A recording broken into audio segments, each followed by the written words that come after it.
So, the European Union Aviation Safety Agency, EASA, just dropped a really critical airworthiness directive for the entire Airbus A380 fleet. We're talking about AD 2025-0270, and it's a mandatory update that gets right to the heart of a potential structural safety issue. Let's break down exactly what you need to know. All right, here's how we're going to tackle this. First, we'll dig into the root cause, the why behind this whole thing. Then, we'll pinpoint which aircrafts are affected, get into the nitty-gritty of the required technical actions, look at the operational impact, and then wrap up with the final steps for compliance.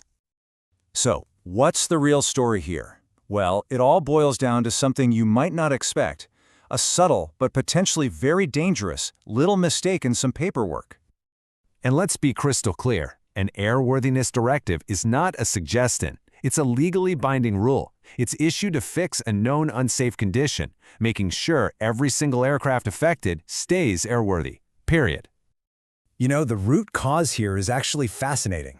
This wasn't a crack or a material failure or a design flaw. It was an information error. The Illustrated Part Catalogue, the IPC, had the wrong info about which slot assemblies could be swapped.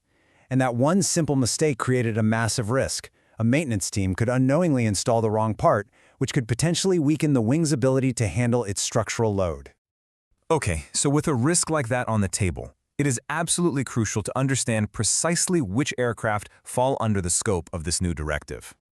This thing covers the whole A380-800 series, so we're talking the 841, 842, and 861 models. But here's the key detail. EASA has actually split the fleet into two different groups, and each one has its own set of rules to follow. And you really need to understand this distinction. Group 1 aircraft, which are listed by their serial numbers, need a proactive, one-time physical inspection. Group 2, which is basically every other A380, is covered by new rules for any future parts installations.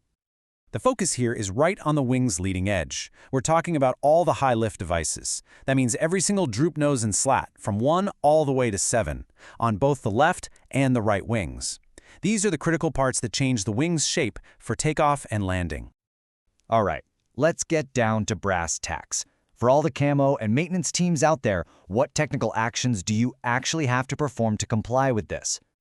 For those Group 1 aircraft, the workflow is pretty straightforward. Everything kicks off with the Airbus Service Bulletin. That's your playbook. From there, it's a hands-on, physical inspection to identify the part numbers on every single one of those affected components. The crucial step is then checking those numbers against the updated IPC. And if you find a mismatch, that part has to be replaced. No ifs, ands, or buts. And the timelines here are completely non-negotiable. For Group 1, operators have 36 months from the 80's effective date to get that part number identification done. But, and planners listen up, this is critical, if a non-compliant part is found, that clock speeds way up. It has to be replaced within just 50 flight cycles. Now, this next point is a big one, and it applies to the entire A380 fleet, Group 1 and Group 2.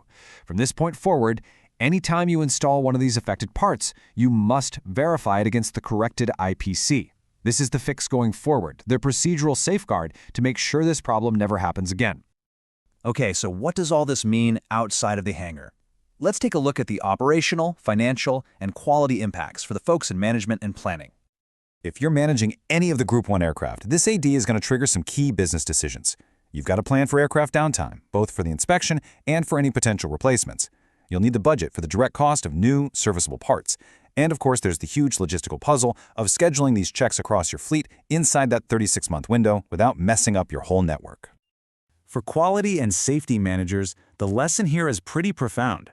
The integrity of your technical publications isn't just some administrative chore, it is a primary line of defense. Sticking to the most current IPC is the single most important thing you can do to stop this kind of risk from popping up again. All right, let's pull all this together and lay out the final definitive actions everyone needs to take to get this done right and on time. The mandate here is crystal clear. First, hit all the deadlines. No excuses. Second, make sure there's tight coordination between camo, planning, maintenance, and your commercial teams. Everybody has to be on the same page. And third, treat the official EASA directive and the Airbus Service Bulletin as your single source of truth. Any technical questions go straight to Airbus. These are your essential references. every single action you take needs to trace right back to the requirements in these two documents, EASA AD 2025-0270 and Airbus Service Bulletin A380-57-8278. And this all leaves us with one final critical thought. This entire directive, with all its costs and complexities, grew from a simple documentation error. It's a powerful reminder for every single operator out there, and it really begs the question, is your own process for managing technical publications strong enough to catch an error like this before it has the power to ground your fleet?